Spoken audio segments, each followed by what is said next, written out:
শেষ কয়েক বছর বসন্ত উৎসবের আলাদা উন্মাদনা সৃষ্টি হয়েছে মহিষাদল রাজবাড়ির আম্রকুঞ্জে। আম্রকুঞ্জ যেন হয়ে উঠেছে এক টুকরো শান্তিনিকেতন। শান্তিনিকেতনের দোল উৎসব বা বসন্ত উৎসব নিয়ে সবাই ওয়াকিবহল।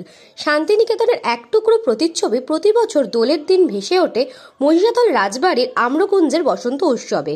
প্রভাত ফেরি, নাচ, গান, আবৃত্তির মধ্যে দিয়ে বসন্ত উৎসব পালিত হয় মহিষাদল রাজবাড়ির আম্রকুঞ্জে।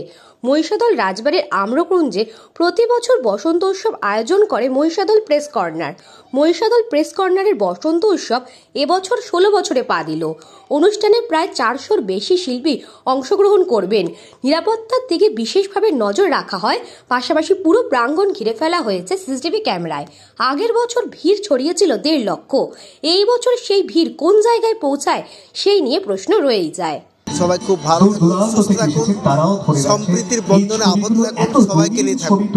এটা সত্যি এটা একটা জেলার একটা ইউনিক প্রোগ্রাম এবং এখানকার যে অ্যাম্বিয়েন্স, এই যে আম গাছের ছায়া, এত মানুষের মিলন, সবাই আনন্দ করছে, খুব ভালো লাগছে। এই বসন্ত উৎসবকে কেন্দ্র করে আমরা শুধু এই মহিষাদলবাসী নয়, সারা রাজ্যের মানুষজন মেতে ওঠে এবং তোমরা দেখতেই পাচ্ছ মানে লাখো লাখো মানুষের ভিড় এই বসন্ত উৎসবকে কেন্দ্র করে। প্রতি বছর আসে আর এখন মেয়ের প্রোগ্রামের জন্য প্রতি বছর আসতে হয়। আরো সুকুমার সেনাপতির রিপোর্ট, নিউজ বঙ্গ টাইম।